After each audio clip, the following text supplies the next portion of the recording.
Blog Talk Radio.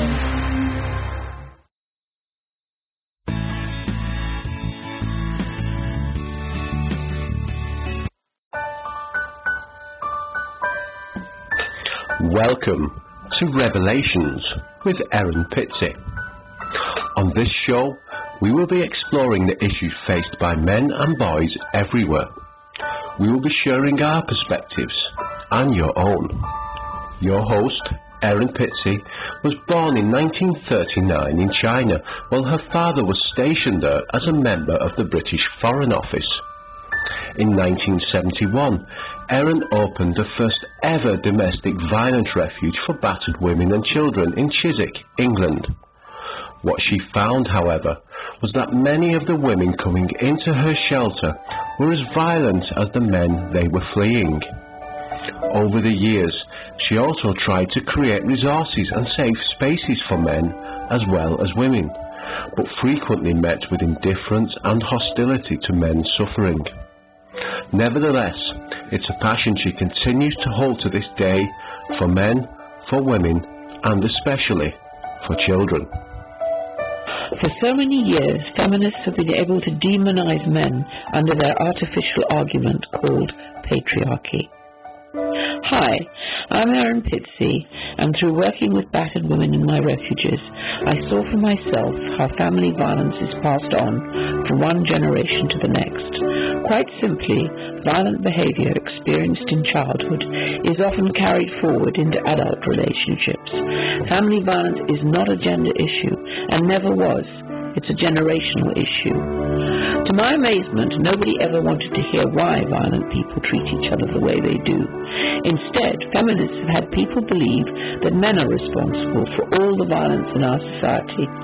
There is sufficient evidence that both men and women can be equally violent in their personal relationships, but for many years, men and boys have been held to ransom and have been made to live in the knowledge that they are dispensable and shamed. There is an enormous job ahead of us, but my hope is that the 21st century will see men and women standing shoulder to shoulder and working together to actively take on the feminists and to show everyone that domestic violence is not and never has been a gender issue. The truth is that men and boys are not privileged in our society, but are often marginalised, disadvantaged and ignored. We will be inviting you to call in and discuss your views and your experiences. Anyone of any age, sex, sexual orientation or religious background is invited to call in and talk. We may not get to everyone, but we will do our best within the show's allotted time. If you do wish to call in to share your own experiences, you will probably want to keep things on a first-name basis. You may wish to use a pseudonym for yourself or family members so that there's no concern about privacy. Welcome to Revelations with Erin Pizzey and her co-host, Dean Esme. The truth is often painful to hear, but in truth there is hope, and we hope you will stick around to hear it.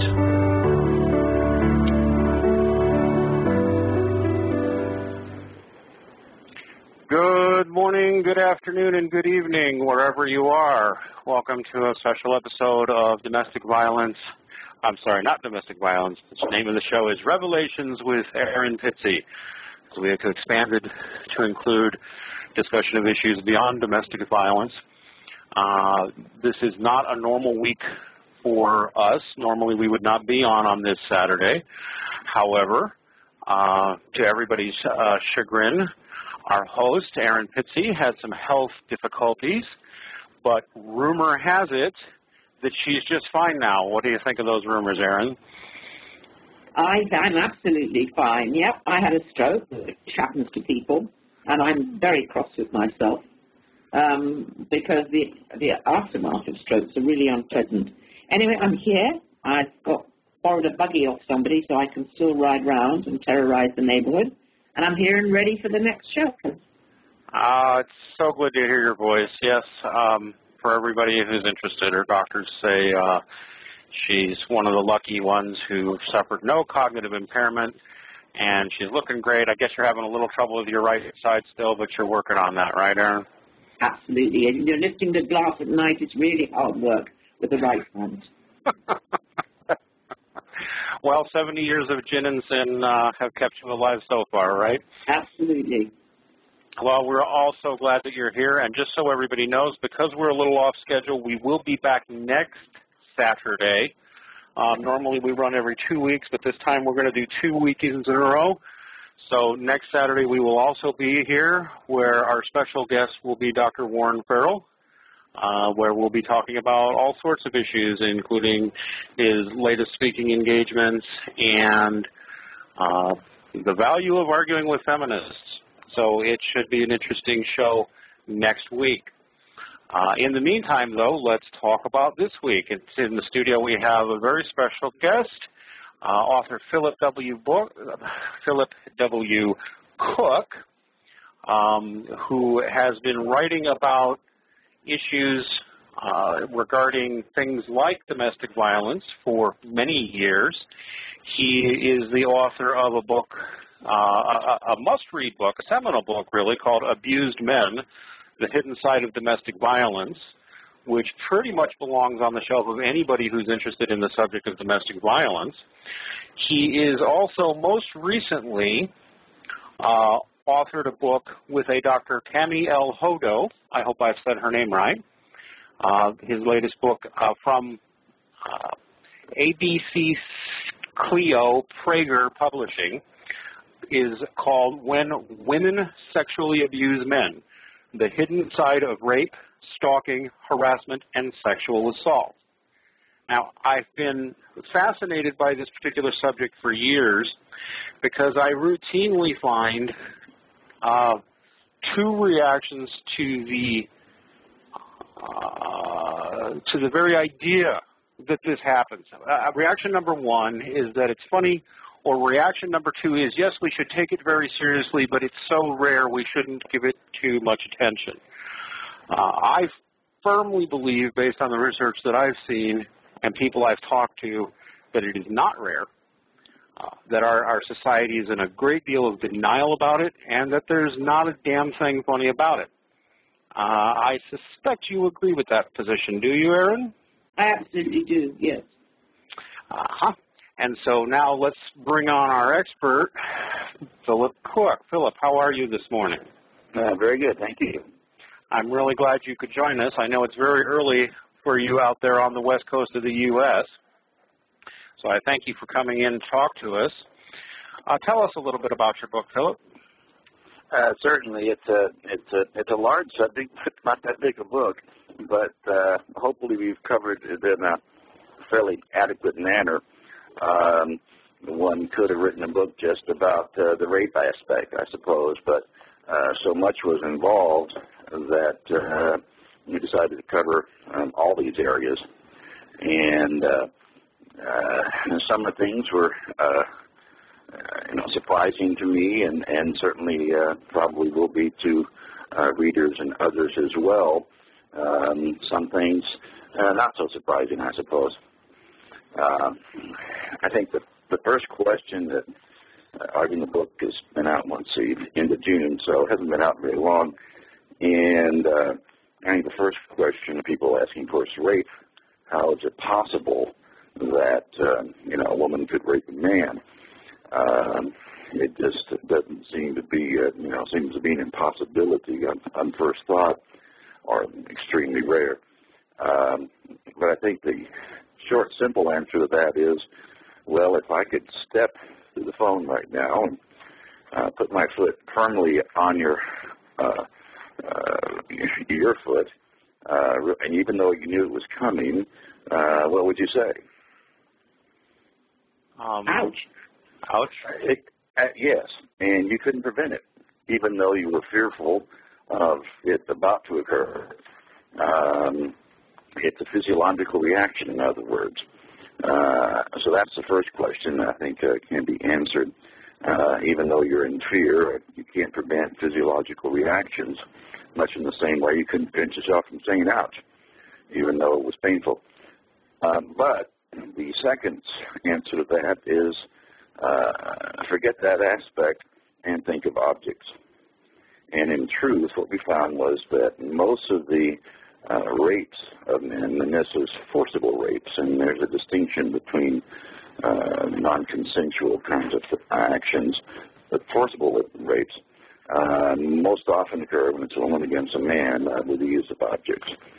And the very first, the book opens with a long and detailed description of the court case in which two women were indeed convicted of rape in Washington State, and they indeed used objects. I was involving a prosecutor named John Love, I believe, right?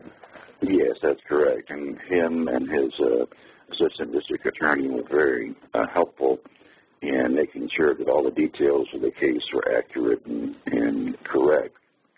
So that's, much appreciated. Well, let me interrupt you with another question, if I could. You just made a distinction between what you called forcible rape, which I presume means you think there's something called non-forcible rape. What do you mean by that? Yes, well, that's where you get into real, sometimes, I guess, dangerous territory, because what does that mean, in other words? If one is intoxicated to the point of incapacitation, if one is drugged, for example, and then forcibly raped or raped, then that is indeed rape. On the other hand, I was drunk and had sex and regretted it the next morning is not the same thing. And unfortunately, our policies and so on now conflate the two, so that one is the same as the other, and I don't believe that's true. I can remember one of the types of rape. This woman was explaining to me, and she really was a serious rapist as far as I was concerned. What she used to do, she was quite wealthy, and she used to go business class. She used to go traveling, and she'd sit. Because let me just wind that back. That's the wrong end of the story. She didn't go business class. The reason she didn't go business class was to be able to sit next to a man that she fancied. So she'd go in the tourist class. She'd sit there with the blankets over her, and by the time it was nighttime, he'd put a blanket across his knees. Then she'd put her hand underneath, and then she'd start stroking. And she used to laugh, because she'd say, any man would get an erection, and they wouldn't complain because they looked so stupid. Because partly when she managed to make him ejaculate, there wasn't much he could do, because he couldn't stand up and complain because his pants were stained, and everybody would say that he was party to this. And she said it gave her a great kick to know that she left the man feeling so incredibly abused, and there's really not much she could do about it. Mm-hmm. I don't know if I would exactly call that rape, although it's interesting once you start saying the word rape, you start getting... Why wouldn't it be rape? He didn't invite her to do it. He just got caught in a situation where he couldn't do much about it. No. Let me be clear. I absolutely would consider that a form of sexual assault, sexual molestation. If a man did that sort of thing to a woman, everybody would consider it completely appropriate for her to get up and possibly slap him on the face. But of course, a man has no such option. At least not that. She can get up because she doesn't have any evidence when she stands up that she was involved in it. This is true. I was merely making the point that you get into odd semantical arguments as to what constitutes rape versus sexual assault. Without editorializing too much, I sometimes think we should just drop the word rape, because people start arguing and saying rape is penetration, yeah, and then you're stuck with definitions that only involve penetration and using implements. But yes,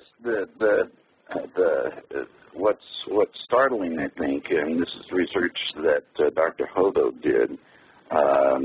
Looking at that very narrow definition of forced penetration, okay, or forced envelopment.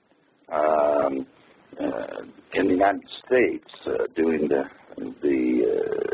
math, if you will, the criminal justice system, we have about a minimum of 585,000 to as many as 2 million men each year are victims of vaginal or anal rape by an adult woman. That's a huge amount of men, actually. Yes, it is. Now, it's not as many, obviously, as, the reverse. That's reported. Right. And then, of course, another thing about rape that's, it's a startling statement, but it can be explained easily, is that obviously more men are raped in the world than are women. And well, the men, yeah. Yeah, exactly. And the two answers to that is a two-word answer. Just think prison and just think wars. And it becomes, I think, clear to people. What we have now, though, the dangerous policy part of dealing with rape is what a group called the Feminist Majority did in the United States. And they prevailed on the Justice Department, and it was indeed their doing. They claim credit for it, and they should. And they changed the definition by the FBI or Justice Department of what rape means. And that's a startling and huge change. The previous definition was the forcible, the carnal knowledge of a female forcibly and against her will. Now, obviously, that leaves out male rape by the males, so that, part of the definition did need to be changed. But what was taken out was the word forcible, and that is a huge sea change. Well, it is a huge sea change because it means that technically, and I happen to know this is true in Canada, it's also true in parts of the United States. If you have a girlfriend or a wife that you're sleeping in the bed with and you start fondling them or even having sex with them when they're not fully awake and capable of saying, why, yes, I would like to do this right now, you can be considered guilty of rape.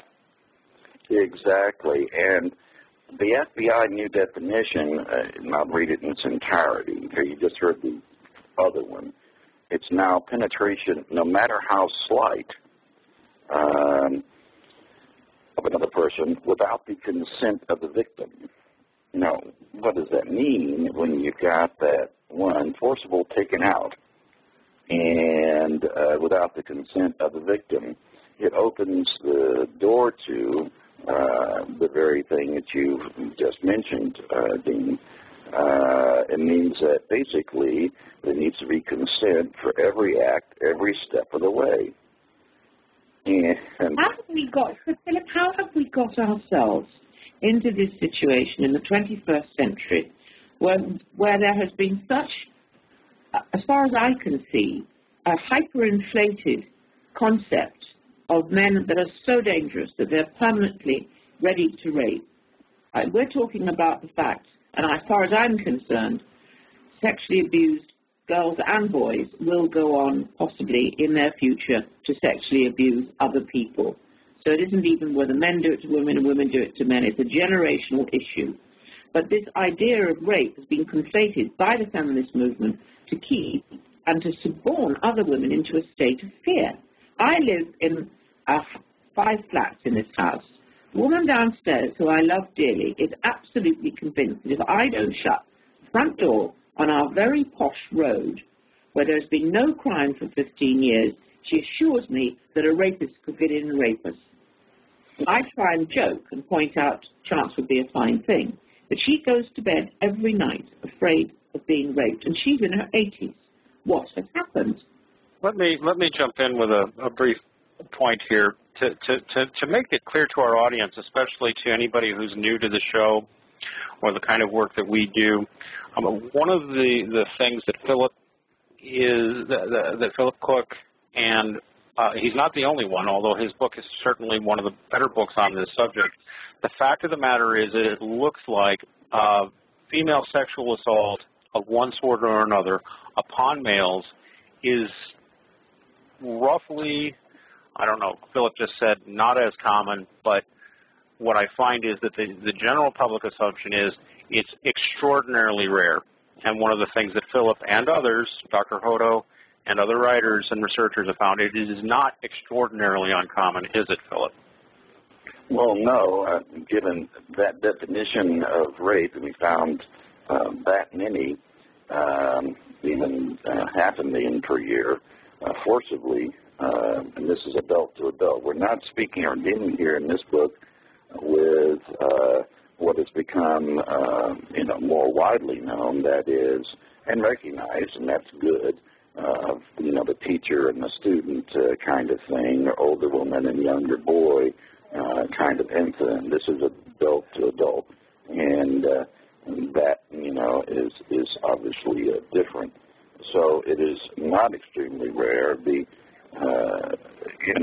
And when you get to the area of sexual assault, of course, and you have obviously that's a bit more like the incident on the airplane that Erin mentioned, and that's an obvious sexual assault. If the man had done that to a woman, massaged her under the blankets on the airplane, that would be a sexual assault.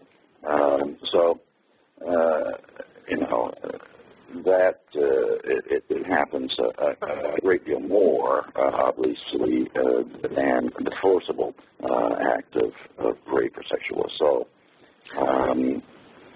But it's dangerous that both the Centers for Disease Control and this new definition and other things that are going on, in which all kinds of sexual activity, indeed any sexual activity between adults, has gone so far as, to make us all rapists. I mean, if you look at what's happened here, everybody on the planet is now a rapist. Men and women, actually. If you look at it by this new definition, that's what it really means. Yes, but as we probably know, almost nobody will take female perpetrators seriously unless it's truly egregious, so it's mostly men bearing the brunt of this. I wanted to interrupt briefly. Yeah.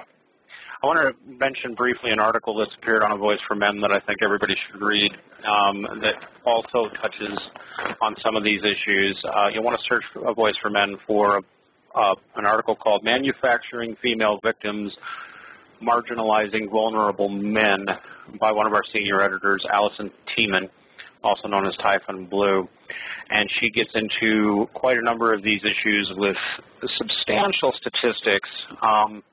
One of the things that she notes is something that Philip just said, which is the idea of rape by envelopment, which I've had people laugh out loud at me when I've mentioned it. But in point of fact, just the 2010 National Intimate Partner and Sexual Violence Survey, which was done by the Centers for Disease Control and Prevention in the U.S., found that the incidence of women forcing their vaginas onto men's erections was very nearly as common as men forcing their penises into women's vaginas. And people laugh at this, and they say astounding things that you wouldn't expect to come out of their mouths if it were a woman involved, like, well, if he had an erection, he must have wanted it, and if he had an orgasm, he must have enjoyed it. Who would ever say such a thing to a woman? Yeah, exactly. It's a physiological reaction. A significant number of violently, forcibly raped women, do report lubrication. That doesn't mean that they weren't in fear, that it wasn't painful, that it wasn't a traumatic event. Yes, and I know, Philip, what a lot of women that I've dealt with who have been raped, one of the things that shames them most is the fact that they're also capable of having an orgasm in the middle of all that violence. And exactly what you're talking about is, the body is the body, and this can happen, but people need to be reassured. They have to understand that it isn't because they were willing or compliant. Yes, and with women doing it to men, in a forcible way, or even in a sexual assault kind of way. It's a matter of control that, in other words, part of their control in this violent act is making the victim ejaculate. Yeah, that's right. And so that's part of the control mechanism involved. Mm. Of course, the other side of it is when women in fact, damage men terribly because they're sadistic.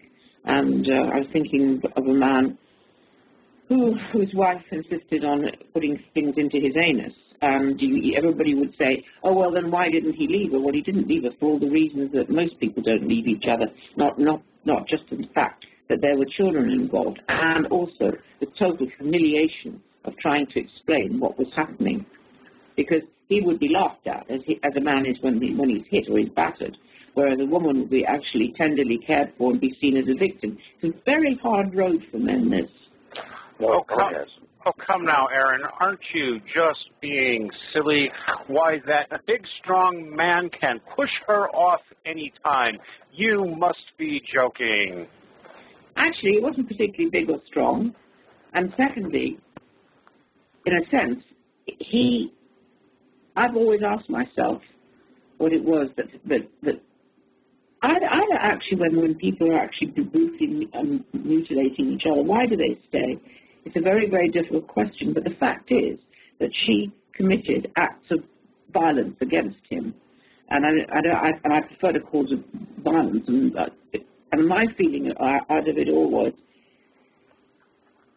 we have such a double standard, and the more this double standard remains and the taboo remains, the harder it is for men to stand up and say, this happened to me. Philip, do you think there's a change in the climate, that men are more likely to understand that they too can be victims, and that they have to stand up and they have to give evidence on behalf of themselves, because if they don't, nothing will change? Well, I would say the answer to that, Erin, because of your work and mine and others, is the answer that is yes. Good. There is a greater awareness of the double standard. There is among men. There is a greater awareness among women as well of that double standard. When Abused Men first came out in 97, or basically almost the beginning of 98, and then I wrote the update in 2009, and I have seen, considerable difference.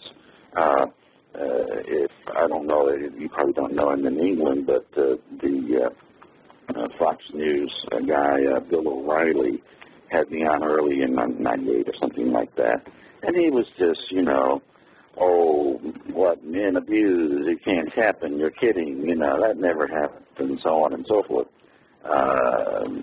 Denigrating, not unbelieving, and so on. Well, then about 4 or 5 years later, another interview, same show, and he'd actually seen some statistics, this time, so that helped. But his attitude was not completely different, but considerably changed. In other words, he took it more seriously, didn't see it as a joke, he thought it could be real, and that the numbers showed there was a significant number of such men. And that's, he is not atypical, if you will, both media and I think, in a sense, general public attitudes towards these things. And I think we've seen a growing number of women also realizing how devastating these kinds of things are to men in their lives, and, uncles and nephews and fathers and stepfathers and so on, that, they're taking it more seriously. Among the young people, I see really in the last 2-3 years, I would say, a much growing awareness of these issues on our college campuses. Have you really? I hate to interrupt, but I'm actually agog to hear that, because with all the things we've seen going out about the Dear Colleague letter from the Obama administration, right, and all about everything I see, everything I read about, I hear is about women as victims, women as victims, women as victims. You think you're seeing something different there? Well, no, don't misunderstand me. And in terms of policy, there's no question. It's only a one-way street.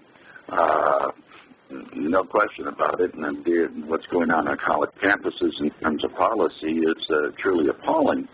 And I dealt with that in the book in the last chapter. Colleges do not take men seriously as anything other than predators, or women as anything other than victims.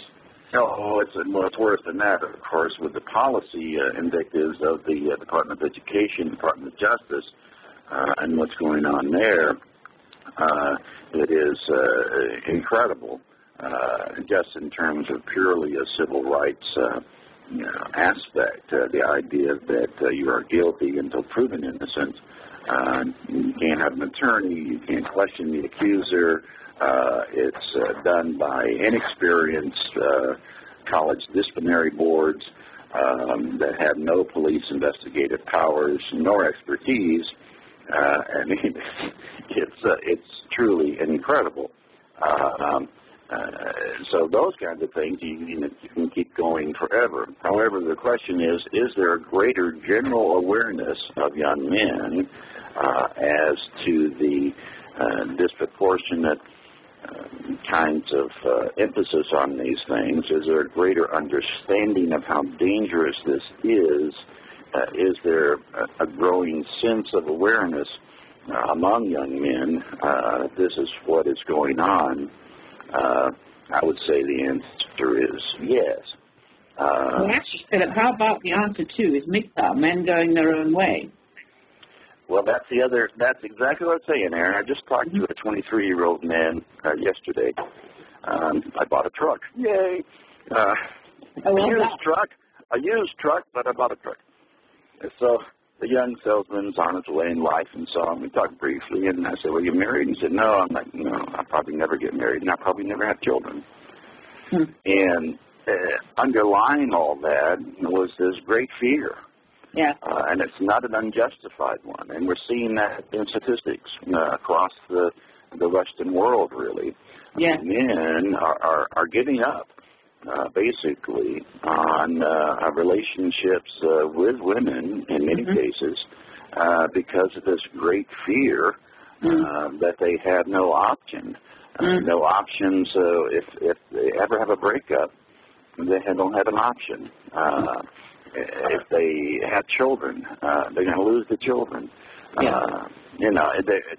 We see it in statistics. Young men are dropping out of the marriage situation, and that has, of course, terrible consequences, not only for their own mental health and longevity, and we know that, but of course for future generations and children who need both parents, of course. I'm going to get back to a couple of these subjects, but speaking about the dangers to young men, we have a caller on the line, Fred in Florida. There's going to be a slight change of subject, but I think only slight. Fred would like to talk to us about victimization of young males having to pay child support to their own rapists. Fred, do we have you on the line here? Yes, thanks for taking. Erin, glad to see that you get better with your stroke. We're Facebook friends, Dean and Erin. Hey, listen, it's finally being publicized. It was always taboo and never reported in any of the medias up until the last 5 or 6 years, where teachers, public school teachers and private school teachers are sexually assaulting their students. And I'm just learning that they are suing once they're out of jail, if they get jail time at all. They're going into court, and they're suing these 14, 15-year-old boys for child support. I had no idea this was going on. I was horrified.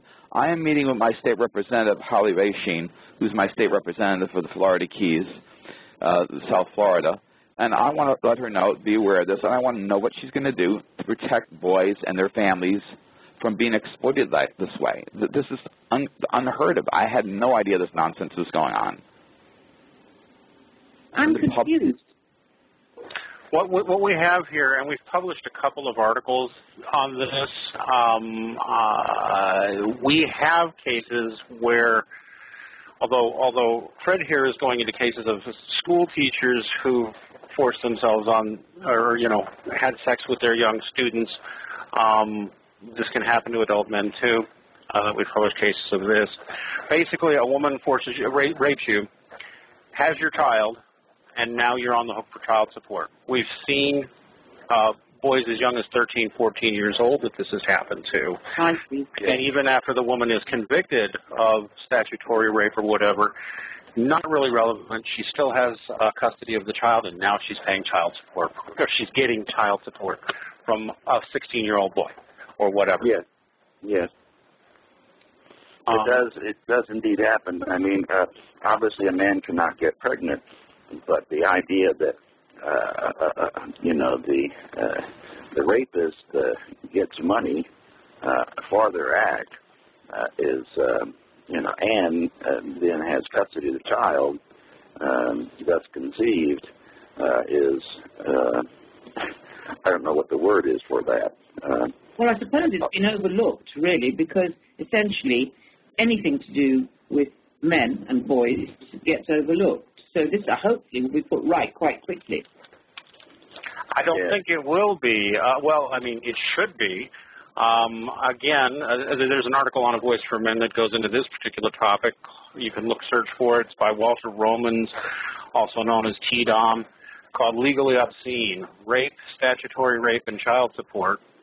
And it goes into this very, documenting this very real case of rapists basically profiting by having a child and putting someone on the hook for child support for a child they didn't want and weren't even legally able to consent to having.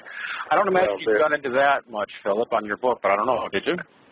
No, I did not really, and a book has a long shelf life, so one has to be careful about many issues sort of not stated this, are best aimed at in the instant access of the internet.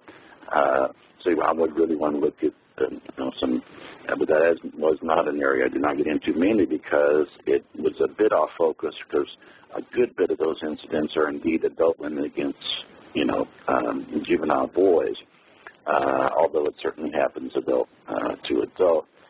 One of the things which I might have mentioned in the sexually assault and sexual coercion portion of the book was something I just learned of the other day, where women are selling their urine, who are pregnant, are selling their urine to other women.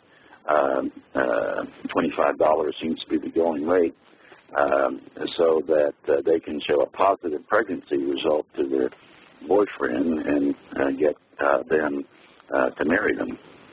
Or pay them money to have an abortion that they don't intend to have. Or right.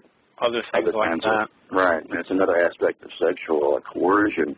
In the CDC study, when we got into the sexual coercion part, we find that actually women are slightly more likely to use what the CDC determines as sexually coercive tactics than are men. Really?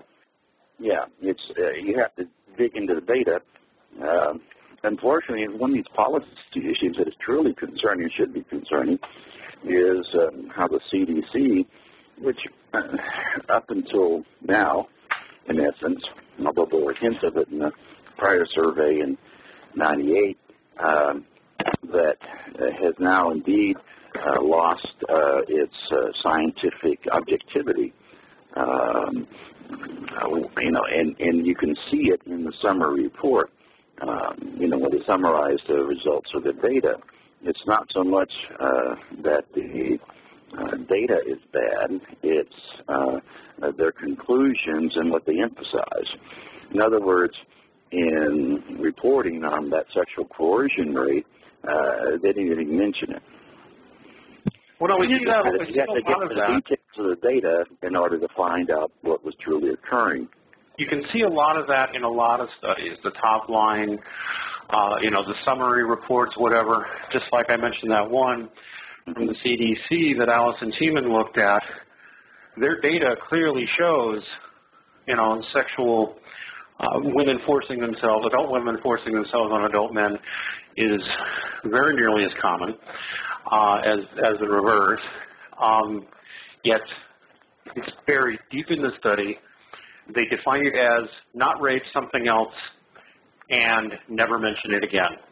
And you got to get about 30 pages into it even to find it. But it's right there. It's there, but it's there, And then the bias with only having female interviewers, for example, in that survey. There's actual data that shows that men who are victims of sexual assault or rape are less likely to reveal to a female interviewer compared to a male. That probably makes common sense. But they said, there's no bias in that.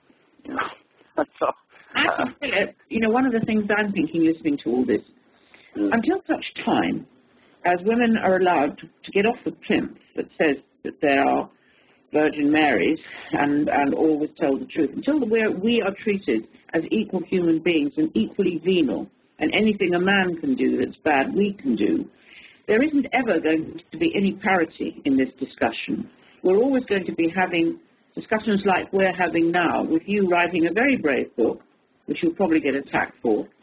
The fact is that we should be having conversations that are about both men and women. We have to have this conversation. In a sense, it feels surreptitiously, because most of the evidence that makes women as human as men is suppressed.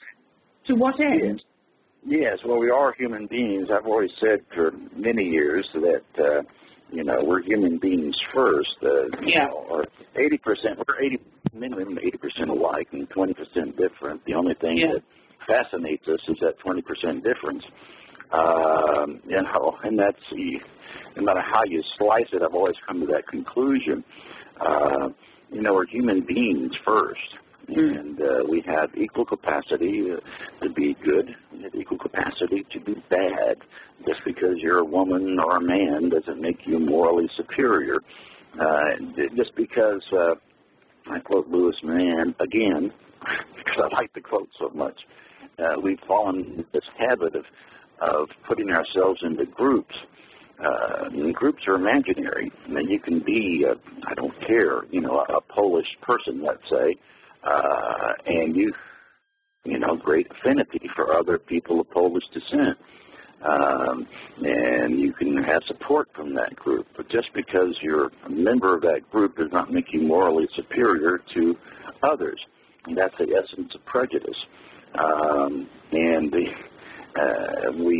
It's down to it's individuals that matter most and individual actions that matter. It is the essence of prejudice, and it's where prejudice begins. Contempt prior to investigation, and inability, you've made your decision before you've looked at it. I see Dan Perrins in our chat room is noting another study which shows, I'm just going to take him at his word, 2.1% of men reported forced vaginal sex compared to 1.6% of women in a relationship in the previous years, from something called predictors of sexual coercion. Yes, I go into detail in that in the book when women sexually abuse men, what all that means, and the definitions used, so that you can really understand, how that conclusion was made. Again, it's not the data that's wrong; it's how we interpret that data, how it is suppressed or sidelined. But it isn't. You see, it's not. But Philip, an awful lot of this, that women are able to get away with what we do. It's because men are the ones who are suppressing. It's majority of other men who will not allow women, and become extremely offended at the idea of women being anything less than pure. Well, Gloria Steinem and I agree on one thing. She said a pedestal is as narrow and confined in a space as any other jail cell. I agree. My friend Karen Strawn, a.k.a. Girl Writes What, one of our contributing editors on A Voice for Man, well-known YouTube blogger, has often said about this particular topic, she's on the same page about women needing to be seen as human and adults, and it drives her crazy that they don't. I mean, the National Organization of Women claims feminism is the radical notion that women are human beings, to which I say, oh, so you mean they're just as venal, violent, and predatory as men? And that, of course, seems to get anger. But it's the simple truth, I think, when you look at the data. It's funny, when we talk about this particular subject, even then, when I started quietly asking among my male friends if they'd ever had a woman force themselves on them, without laughing, without any snarkiness to it, just quietly asked them, I immediately got at least 2 of my friends to admit that this had happened to them. One of them was a slightly mentally ill man. I don't even want to use slightly mentally ill. He has Asperger's, so he's a little socially awkward. And he told me he had no idea he was even allowed to say no to sex to a woman. So we don't take this seriously enough, I don't think. Yet, okay, we talk about the 20% difference or whatever it is between men and women. One of the things Karen famously observes about our current cultural attitudes about rape and sexual assault is that what we're doing with this constant demonization of women and victimization of men, demonization of men and victimization, pedestalization of women. Women are these angels, these virtuous, childlike, incapable, bad people, and men are basically walking erections ready to penetrate the first convenient female. We're certainly demonizing men, but we're also teaching women. It's like you have a child who's afraid of the monster in the closet, and you're saying to the child, why, yes, there is a big bad monster in that closet. That monster is going to eat you, and I'm the one who's going to protect you, or we're the ones who's going to protect you from the bad monsters. And it is putting women in a perpetual state of fear, it seems, just like you were saying about your friend, Erin. Yeah. You're living in a relatively nice neighborhood. She's an octogenarian, and she's afraid that at any moment some roving rapist is going to kick down her door, or some roving man specifically is going to kick down her door and have his way with her.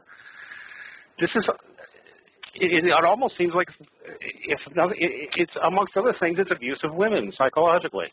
Well, it's I can't say the word. It's infantizing women. It says you're an infant. You have no responsibility. You don't have any brains. And you're helpless. And you're helpless. And that's just not true. It's just not true of women. And yet that's the myth that's being perpetrated and is indeed what's going on, certainly on our college campuses. We mentioned this earlier, what the Department of Education directive is, and what Vice President Joe Biden spearheaded, as well as Feminist Majority and Valerie Jarrett at the White House. This is a concerted and designed campaign to promote fear. One, by inflating the statistics with a new FBI definition, and then secondly, to crack down and create a rape epidemic in the United States. When Vice President Biden says that 1 in 5 or 1 in 4 women are raped on our college campuses or sexually assaulted, it just is not. It's insane. That is just impossible. And it is indeed impossible. Let me give you an example that I used in the book from a great article in Philadelphia Magazine that looked at this. It took a typical college campus and said, well, if it's 1 in 5, how many should there be? And, that would be well over 3,000 per year. Yeah. When they actually looked at that college campus, of course, it was 1 to 3. As opposed to 3,000. So it's, this inflation of what actually occurs is truly scary for both Why women can't and men. Biden be held responsible for telling lies? Well, I tell you, Whoopi Goldberg, you know her. Yeah. Was on The View with the vice president, and they were talking about domestic violence, which he's a big champion of the Violence Against Women Act and so on. And she says to him, Mr. Vice President, can't you also say something about women hitting men? Because that greatly increases their chances of being hit in return. And he refused to answer the question, just avoided it entirely. So he gets away with it? Yeah, he just avoided it entirely, didn't even answer Whoopi's question, which was a brave one, by the way, and I commend Whoopi Goldberg for even asking it. I think, Erin, people get angry.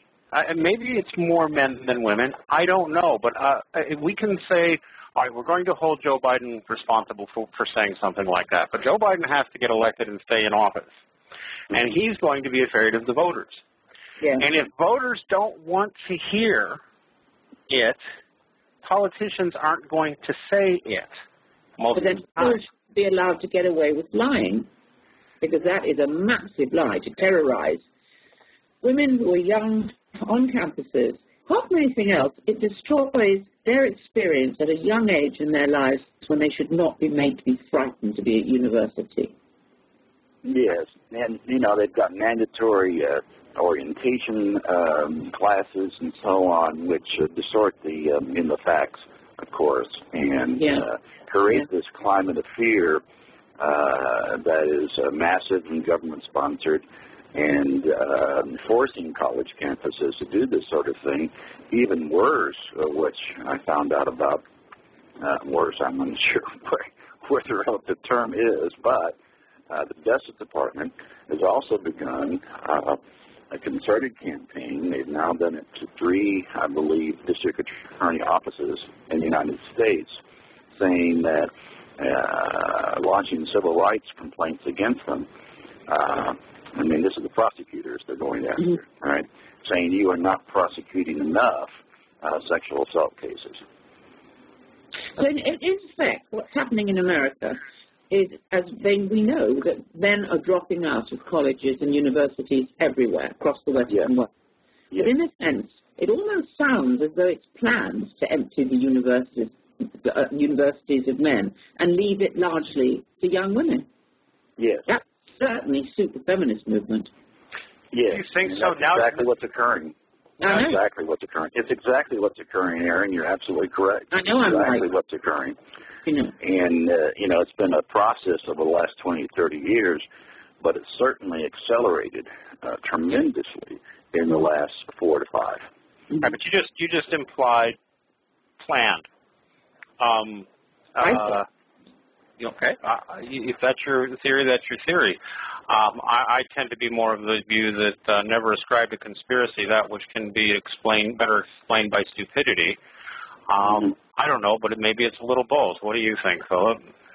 Well, no, I think the evidence clearly points, because of these direct actions by Valerie Jarrett at the White House, the most frequent non-governmental visitor, either the first or up to 5, the first year of this Obama administration was Andy, the president now.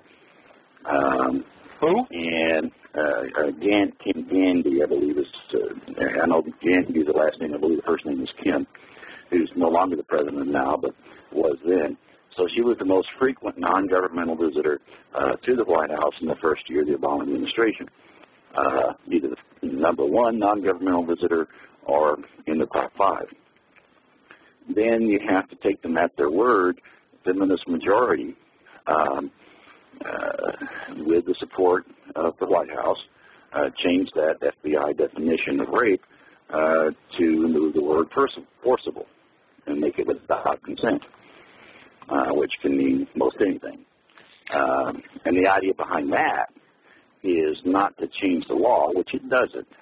It changes the data collection.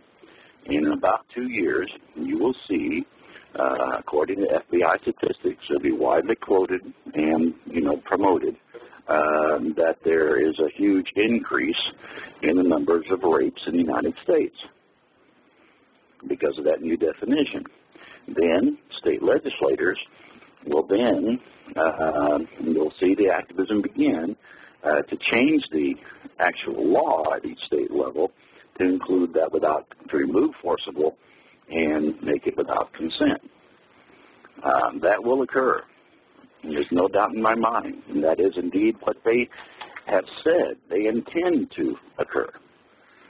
That's rather frightening. And then, yes, and then, of course, the college campus thing, going after the prosecutors, saying, and it's primarily focused on prosecutor offices within a fairly small county that is predominantly, a college town, if you will. That's who they're aiming at, and that's who these first prosecutors are. So you will see then that in the next 2-3 years go to other kinds of prosecutor offices as well.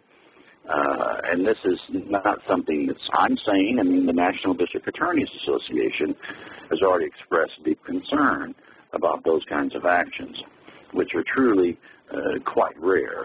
The number of times that the Justice Department has prosecuted a prosecutor for civil rights violations are, you have to go back to the civil rights era of the 60s.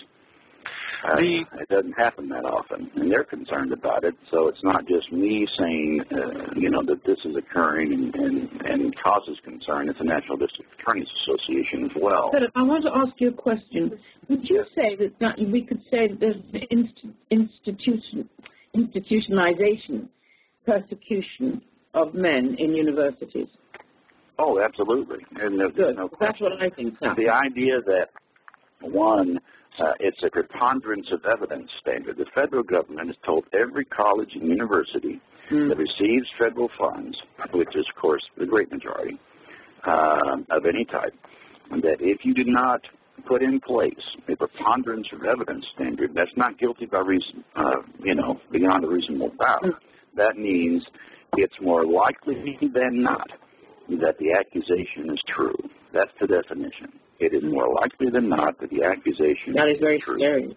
Yeah. And so if the federal government is telling every college campus that your disciplinary board, that's who does the investigation. These are things that set up to deal with plagiarism and violation of campus rules and things like that. They're not investigative criminal bodies. They have no skills, and which always is a fairly complex situation. They're not police investigators. That's what they were set up for. Well, it amounts to kangaroo courts. Yes, it does. And so if the federal government is saying every accusation, 51% of the weight of evidence by these boards must go in favor of the accuser, obviously, and of course there's no right to an attorney in these hearings. And, of course, the male, which can be most of the time male, not always, but most of the time, they're faced with being expelled from college. Yeah. And of course, there's great evidence that false accusations do occur.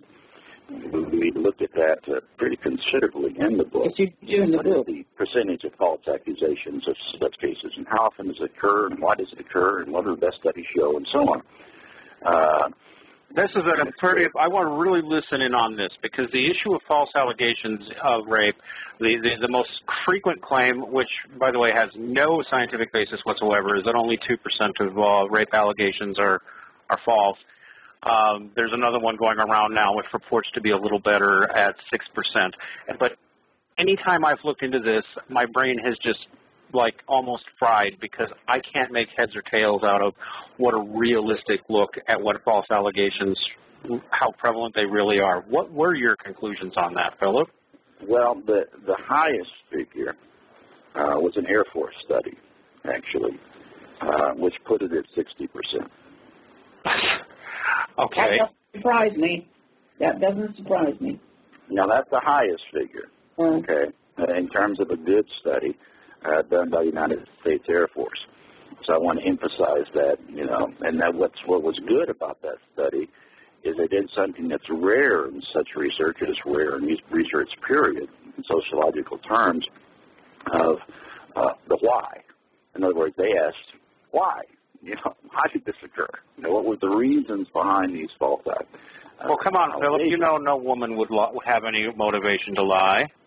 Well, anyway, and of course there was the most common one. It's all logical when one thinks about it. She had an affair, and this is, an attempt to hide that affair, a consensual affair. I got pregnant by another man, another reason. So there were, reasons as to why.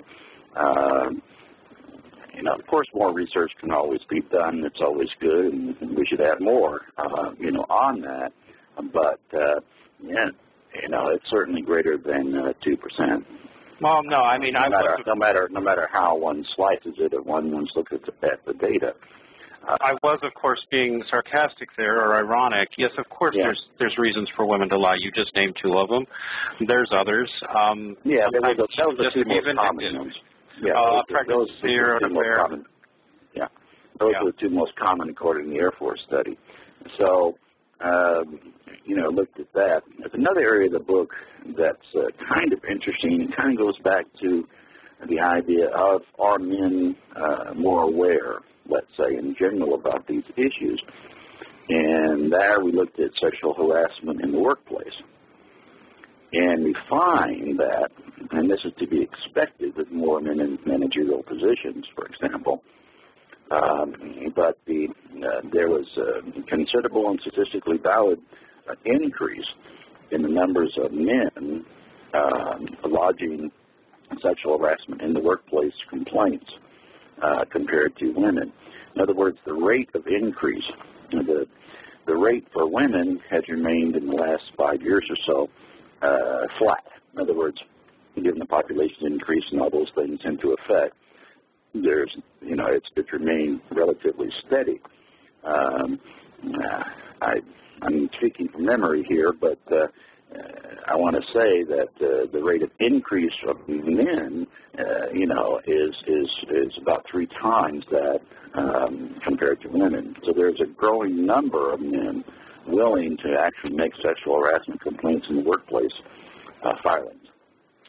And just to be fair, some of those may be false as well, just like there will be women who make false harassment claims, but we should be able to put all these things on the table. I want to ask another question that I've been wanting to get out. I think maybe Erin will have some insights, and maybe you will. Aside from ideology, which plays into this, and cultural prejudice about men versus women that plays into this, do you think that social unwillingness to look at this may have to do with the fact that men just don't emote about their experiences as readily as women? Like, okay, a woman has been horribly sexually assaulted. What does she do? She probably cries. She probably shivers. She looks visibly upset. My experience is that men, whether it's for social or biological reasons, even when they're emotionally traumatized, do not emote that way. And so we have a harder time even seeing them at all as having been a victim of something. Do you think there's any validity to what I'm saying there, guys? Yes, I do. I think the most difficult thing for men is the fact that most of them grow up with this appalling feeling that anything that happens to them will be met with ridicule. The fear that men have of being seen as weak causes huge damage. Men should be strong. Whatever happens to them, you have to have this stiff upper lip this is what we call it in our country. And anything less than that means you're a girl's blouse. Yes. Yes, Erin, of course. Certainly the stoicism of men that is required to hide pain of any sort is something that's culturally and perhaps, to some extent even biologically oriented. We only see it when they kill themselves. Yeah, and that the suicide rate is much greater for men than women, as we know, and among young men in particular. you know, so we only see it thin, if you will. You know, it's just a matter of style, not damage, is the way I put it.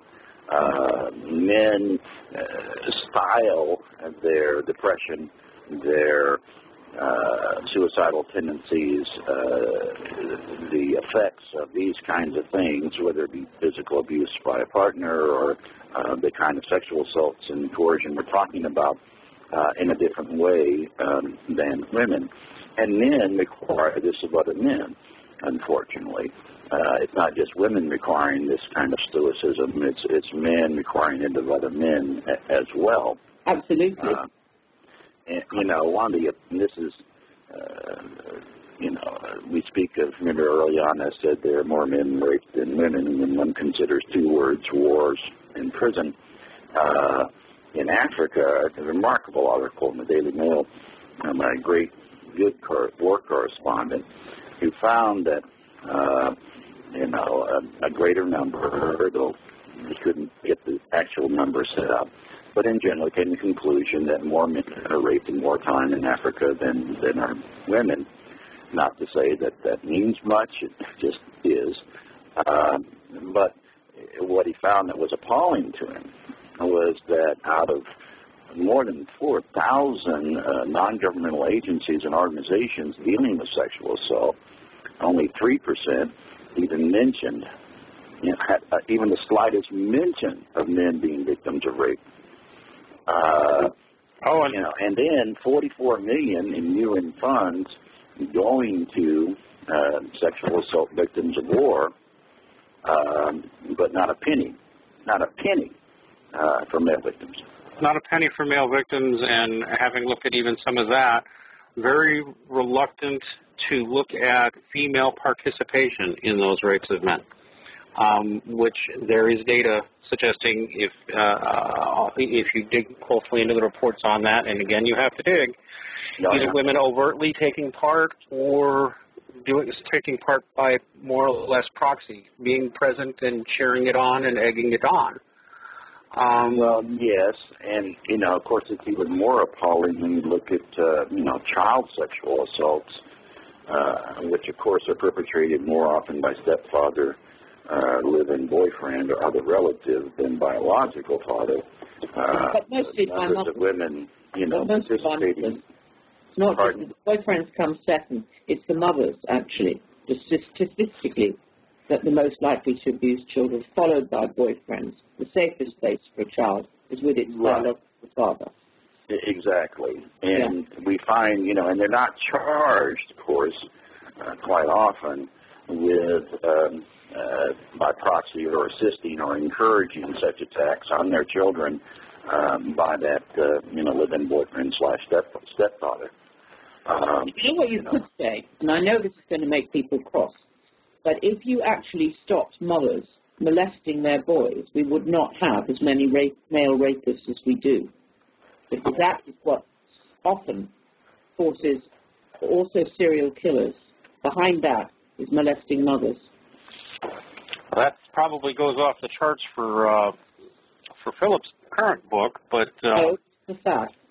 In any case, I think Philip's book is groundbreaking if people will just read it, toward the getting people to be aware that, gosh, women are no more particularly angelic than men, and they can be predators, and often are predators. And if we would do a better job of looking at people as individuals rather than the shape of their gonads, we would probably be significantly... have a fairer and juster society. One would think so. Yeah. Yes. Have you gotten much backlash from your book, Philip? Your current book, anyway? No, not really. Of course, the absence of something is harder to prove than the presence of something. But, you know, I'd love to do more speaking on college campuses, but, you know, I don't get invited much. So, our domestic violence conferences and so on, you know, and I expect the same here with this book. it was, I'll tell you an incident. This is typical. I finally did get invited to speak at a breakout section, not keynote or anything like that, and my expense to get there and all that. At one of the largest, or perhaps not the largest, domestic violence conference in America. And so I had an hour, and and the topic was abused men. And then about a half hour before I was scheduled to give my presentation, obviously I'd planned an hour, or an hour and a half, I think it was, I was told by the organizers, oh, no, you can't do that. We're going to cut your time in half. Oh. And in order for balance, we have a female victim who's going to take up half your time. Now, of course, the entire conference was devoted to only female victims, you understand. Yes. But the room was packed, so that was good. And most of the questions, of course, are related to my particular topic. But to tell a speaker half an hour beforehand, your time's been cut in half is, a bit much. And so that's the only time I got to speak there, and my wife will never be invited again, even though it was well received and all that good stuff. So it's the absence of things as opposed to the presence of things that is most apparent in terms of backlash. I honestly believe we may, even though we're all in the middle of it, I honestly believe we may be building to what may be the biggest civil rights battle in the United States that we've seen since the 1950s. This is a line, I'll take credit for it myself. I think we're all Tom Robinson now, and everybody wants to lynch Atticus Finch. That's a reference to a book called To Kill a Mockingbird. If you look at the history, at least in this country, of race relations, the fastest way to get a black man lynched was to accuse him of raping a white woman.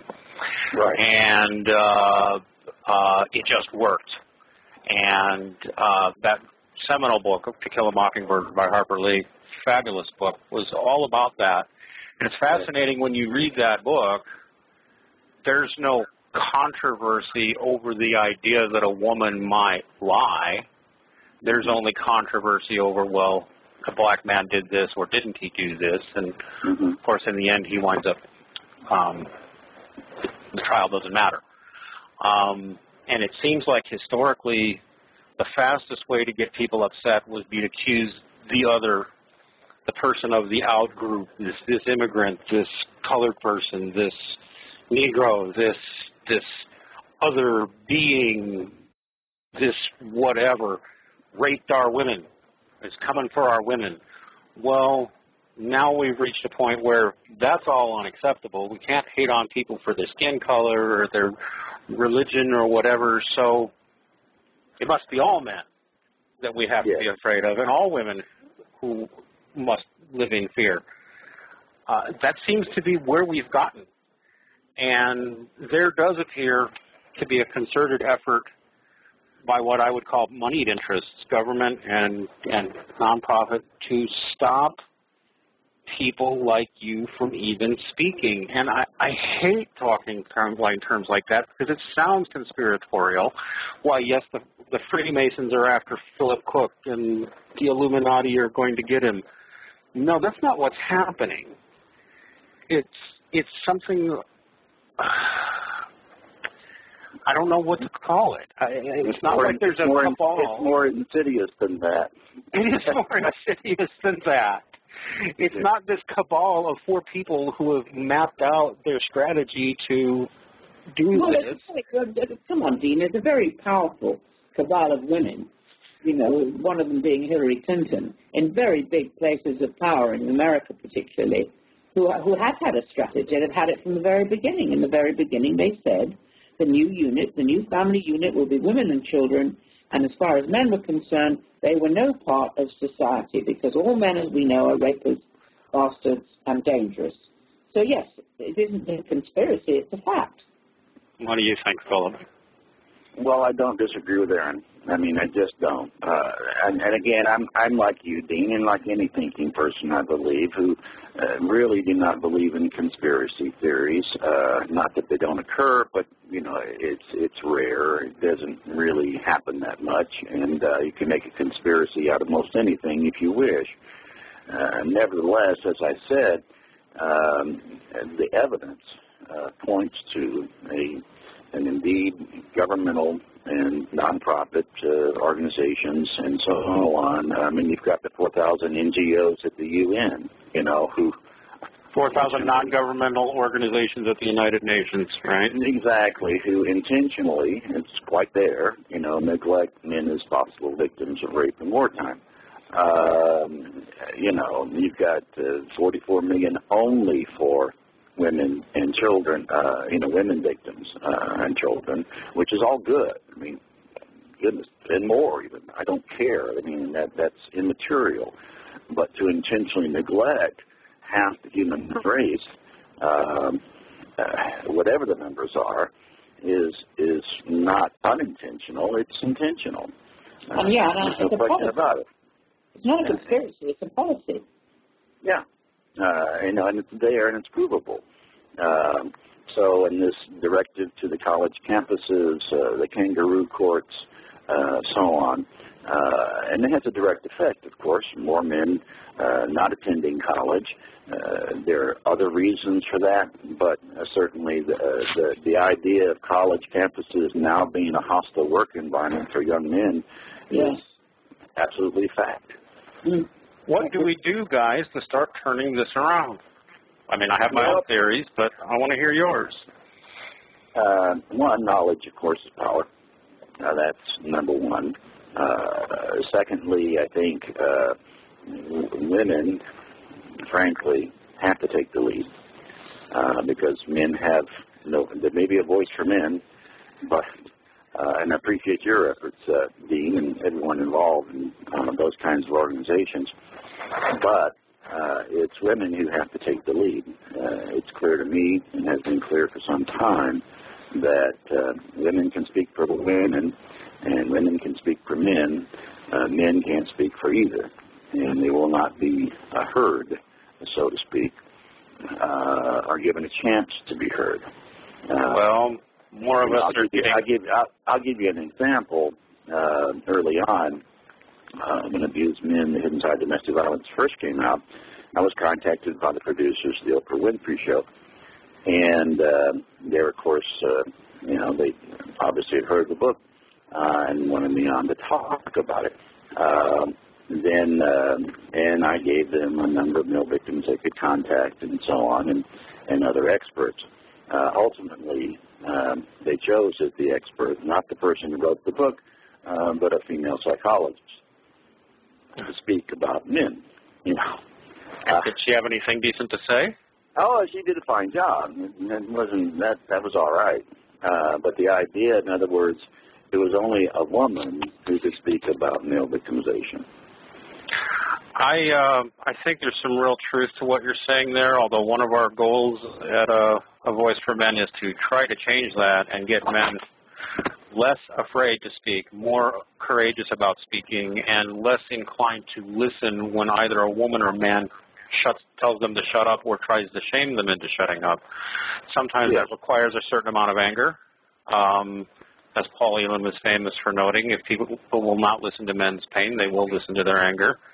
That doesn't mean violence. That doesn't mean threats, but that means not allowing yourself to be shut up. But, yes, there's a real reality to what you're saying.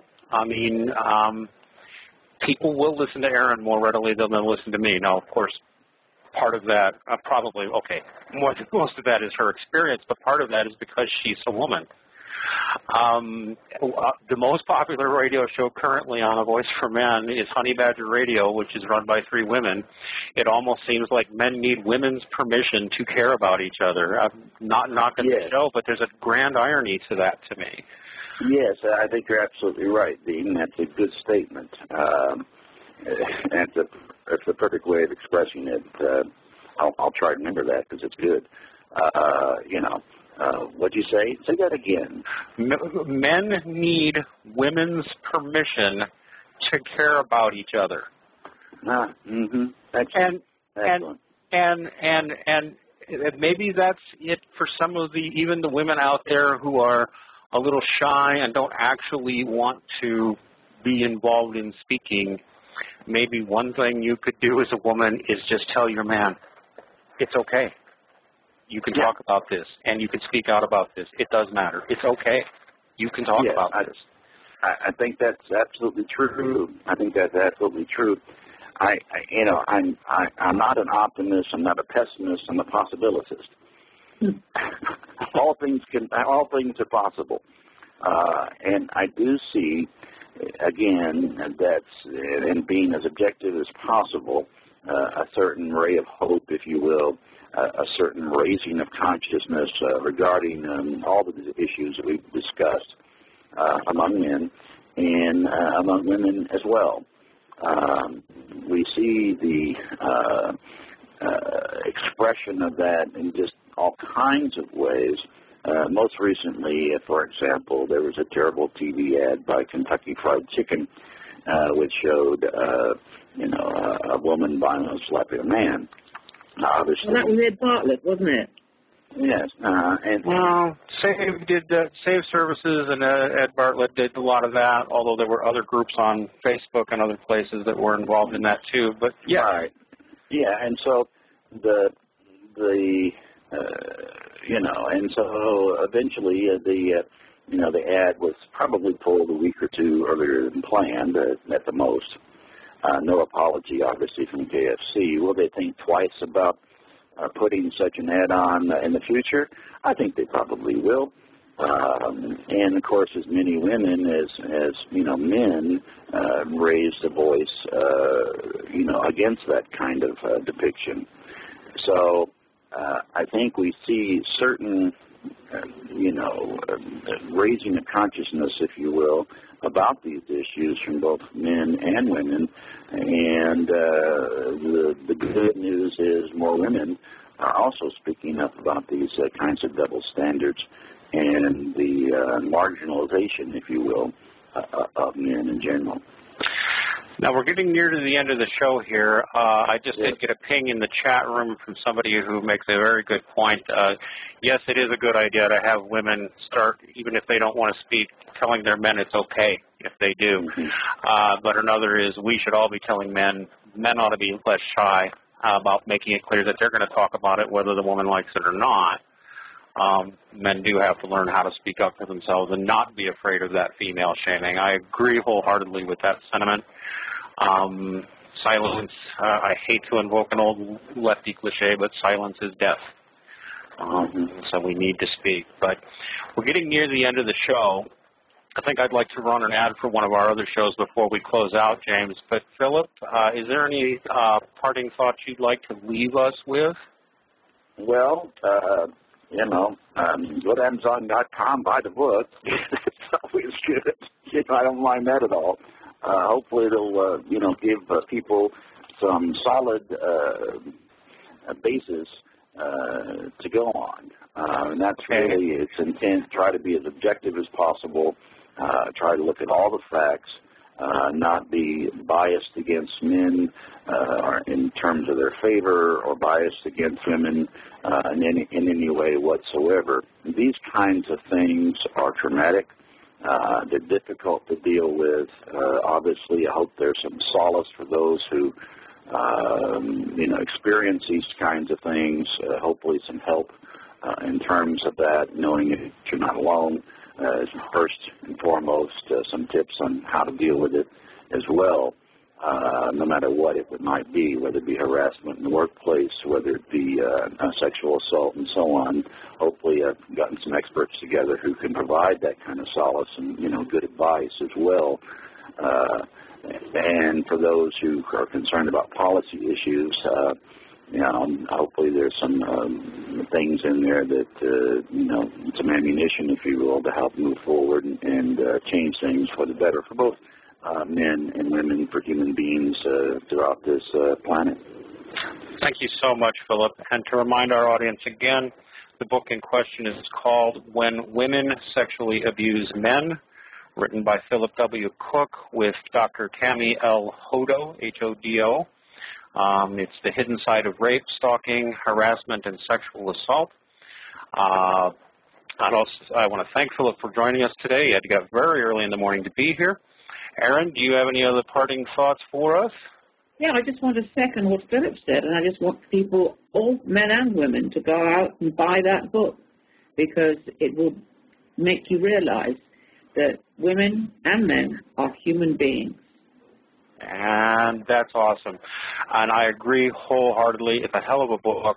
I'll remind everybody again that next week we're going to be having a special episode with Dr. Warren Farrell.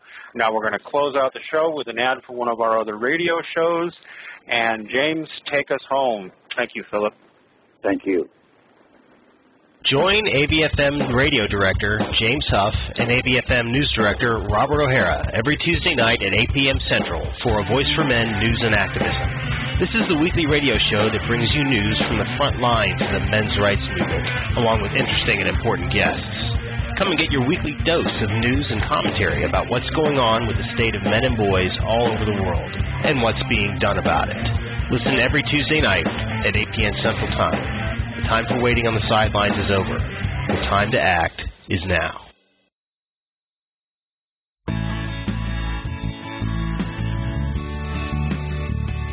You have been listening to Revelations with Erin Pizzey and her co-host, Dean Esme.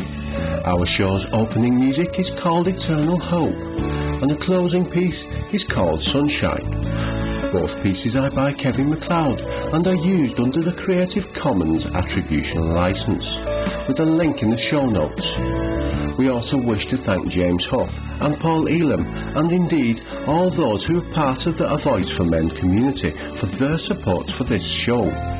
Remember, in truth there is hope and healing, and we hope that you will be part of helping to spread the truth and the healing. Please join us next time in Revelations with Erin Pizzey.